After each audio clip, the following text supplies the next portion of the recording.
Bonjour. En 2001, j'ai vécu ce qu'on appelle un éveil. Alors, au départ, pendant très longtemps, je n'ai pas osé l'appeler comme ça, parce que pour moi, un éveil était réservé aux personnes très spéciales. Et quelque part, dans mon fort intérieur, j'en faisais pas partie. Donc j'appelais de mon Big Bang intérieur. Un éveil, pour moi, c'est en fait comme un réveil. Je me suis réveillé à quelque chose. Je me suis réveillé à, à l'illusion. Quand ça m'est arrivé, je savais d'un coup qui j'étais, que je n'avais pas besoin d'avoir peur et que je pouvais faire de ma vie ce que je voulais. La loi d'attraction fonctionnait immédiatement. J'ai passé 3 mois devant la télévision pour ne pas penser à n'importe quoi, jusqu'au jour que j'ai décidé que ce bonheur acquis était à partager. Et j'avais pris la décision d'être relation d'aide et d'aider les gens à trouver ce bonheur que j'avais trouvé et qui restait pendant à peu près 10 ans, jusqu'au jour que j'ai décidé de guérir la souffrance qui se trouvait à la source de l'éveil, dont je parle un peu dans la vidéo précédente, je pense numéro 222, sur la puissance.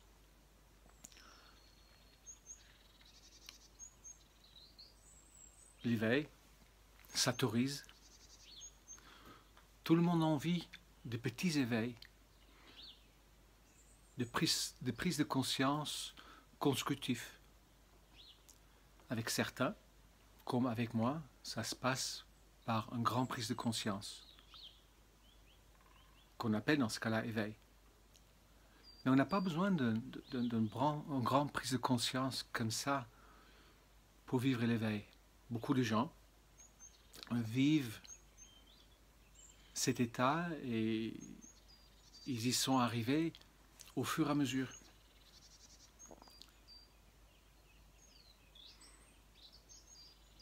Et pas tout le monde considère l'état d'éveil de la même manière.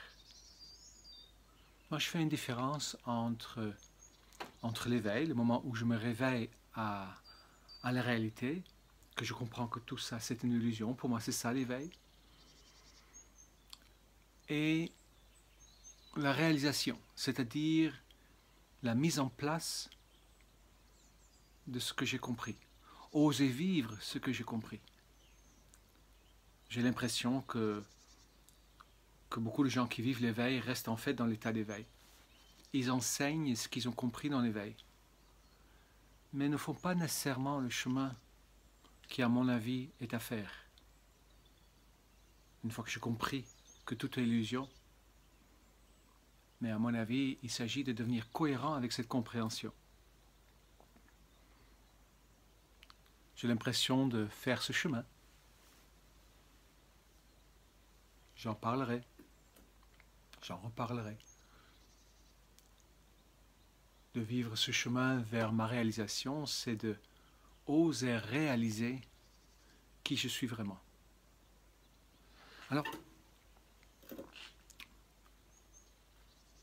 souvent, les gens, quand j'en parle, me demandent, mais comment ça t'est arrivé, l'éveil? Qu'est-ce qui a provoqué cet éveil? Et en fait, il y avait quatre choses qui se sont passées en même temps. D'abord, il y avait la souffrance intime, sexuelle. C'est en fait le fil rouge. Cette souffrance a été très longue et a commencé, je dirais, quand j'ai quitté mon pays, que j'ai vécu le rejet, l'abandon, que j'étais différent déjà, culturellement. Et, et ensuite, par une DIP carabinée, doublée par une castration psychologique qui m'empêchait de trouver quelqu'un qui me plaisait, qui m'empêchait d'oser aller vers les filles qui me plaisaient. Ça a été très très difficile et ça s'est résulté dans de longues années des problèmes dans mon intimité. J'en parle déjà, mais j'étais pendant 45 ans éjaculateur précoce et j'ai connu pendant 3 ans l'impuissance. C'est facile d'en parler aujourd'hui puisque c'est véritablement terminé. Et cette partie de ma vie est magique aujourd'hui. Mais cette souffrance a duré longtemps. J'étais ce qu'on appelait un mauvais coup. Mais j'ai eu la chance, si on peut dire ça comme ça, de toujours avoir été très aimé par certaines femmes. Pas nécessairement les femmes, comment dire, qui étaient en même temps mon choix, mais j'étais souvent très aimé. Et j'ai reçu en même temps beaucoup d'amour, qui, on pourrait croire, devrait adoucir ma difficulté, mais au contraire, l'agrandissait, parce que je ne pouvais pas répondre à cet amour. Et mon handicap physique m'a diminué en tant qu'homme. Ça ne se voyait pas de l'extérieur, parce que j'étais costaud, j'étais un athlète de haut niveau, j'étais très très fort. J'avais au départ de ma carrière même un uniforme d'officier de l'armée, mais intérieurement, je me sentais petit et vraiment pas à la hauteur. Donc cette souffrance, waouh, ça a duré longtemps. La deuxième chose qui était là, c'est ce processus dont je parle dans la deuxième vidéo, le choix. Ce que je commençais, je ne sais pas, dans les années 90, 91, où j'avais compris qu'il s'agissait de choisir systématiquement entre la peur et l'amour. Et au fur et à mesure que je choisissais pour l'amour, j'étais propulsé dans une autre phase de ma vie. Quelque chose changeait. L'endroit où j'habitais, mes amis, une maladie disparaissait, de l'argent rentrait. Ma vie devenait différente. Mon intuition devenait de plus en plus juste et je vivais un moment de bonheur. En 2001, quand j'ai vécu mon éveil, je venais juste de poser encore un acte dans ce sens. Un ami m'avait demandé pourquoi j'insistais à faire un travail que je n'aimais pas. Et pourquoi je ne faisais pas ce qui me passionnait. Je ne savais pas de quoi il parlait. Il dit, mais la thérapie. En ce moment-là, je vendais des livres, je faisais du porte-à-porte chez Hachette. Et je dis, mais parce que j'ai peur. Elle dit, mais de quoi tu as peur? Et je dis, mais de manière consciente, de rien, parce que j'ai tellement affronté ma peur dans mes choix pour aller vers l'amour que je ne savais pas. Elle dit, mais comment ça se manifeste? Et je dis, voilà, j'ai encore un peu d'argent sur un compte d'une assurance vie. Alors, tu sais quoi faire? Oui, je sais quoi faire. Donc, je libérais cet argent. Mon éveil est venu le lendemain. Un troisième aspect, c'était que mon chien venait juste de mourir. Mon chien Bobo, qui était mon meilleur ami. Et sans qui, aujourd'hui, je ne pense pas que je serais encore là. J'en ai même fait une vidéo, quelque part dans la série.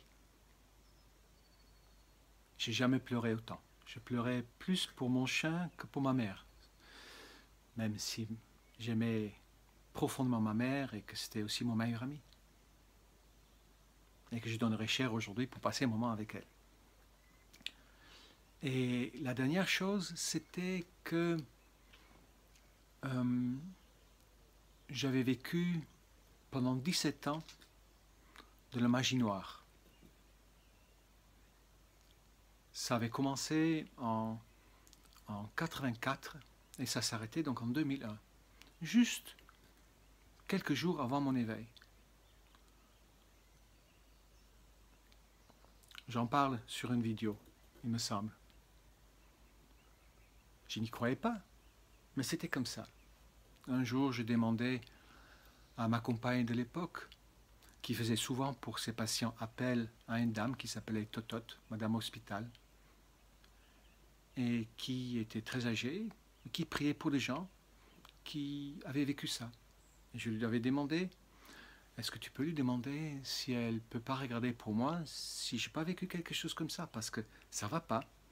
Ça faisait très longtemps, donc depuis 17 ans, que dans le force de l'âge, ayant beaucoup de succès en tant que prof d'aérobic, en tant que cuisinier, que ma vie ne démarrait pas vraiment, que je ne goûtais pas le résultat de comment dire, de ma popularité, de ma qualité.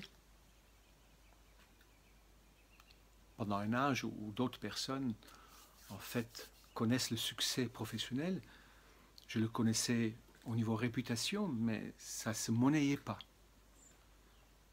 J'ai vécu une énorme dépression qui a duré très longtemps. Des maladies qui sont dissipées, qui ont disparu tout doucement au fur et à mesure des années. Et juste avant mon éveil, j'avais fait cette demande et elle avait effectivement trouvé que ça faisait 17 ans que je vivais la magie noire.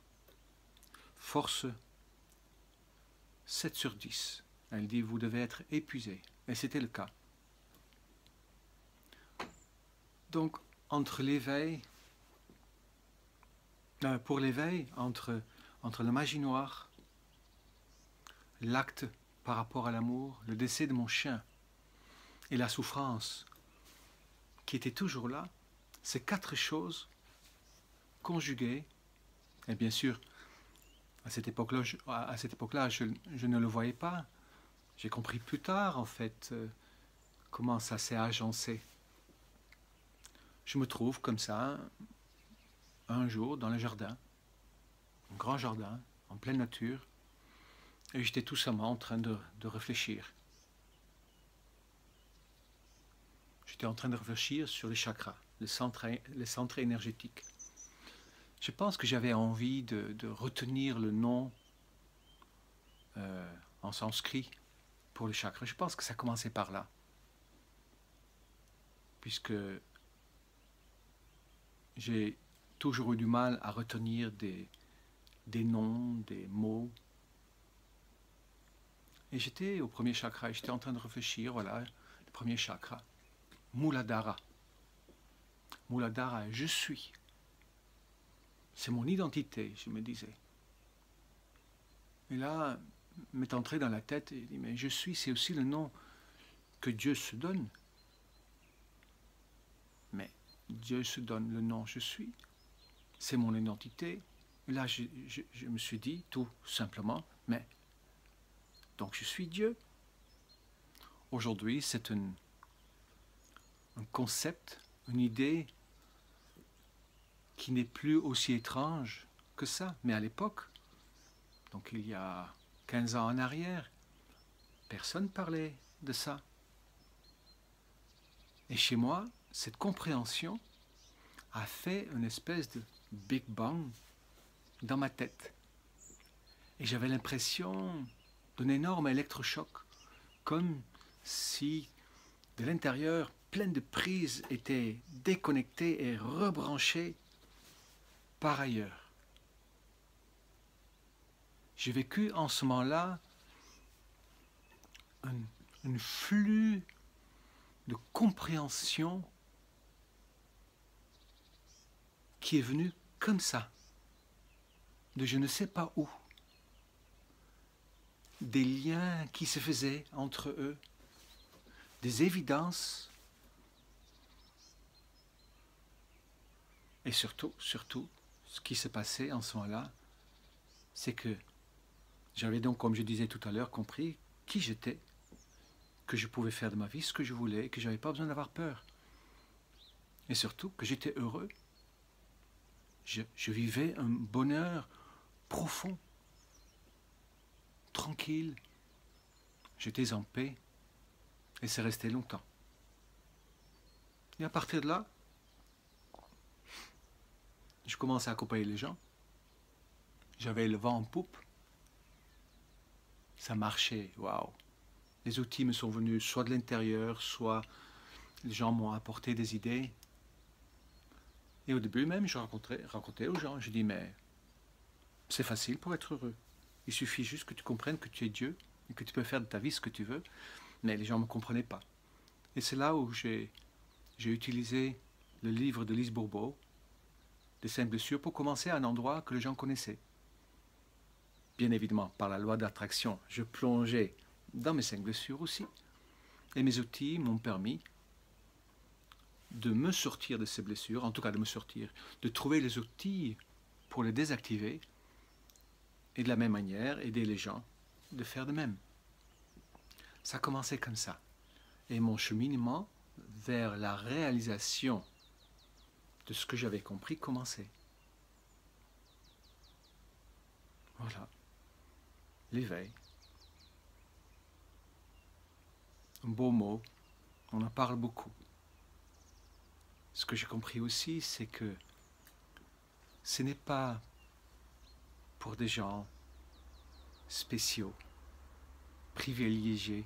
C'est pas pour des gens qu'on a déjà mis sur des piédestals. Ce que je vis est magique, mais vraiment magique. Et je ne suis que le petit Mickey qui a grandi et qui au fond de lui reste toujours ce petit garçon et qui est comme vous. Je ne suis rien de spécial. Et de voir ça, que c'est effectivement donné à tout le monde de vivre ça, et que c'est facile d'y arriver même, waouh, c'est énorme. C'est ce que je voulais partager avec vous ce matin. Je vous souhaite une merveilleuse journée et à très bientôt.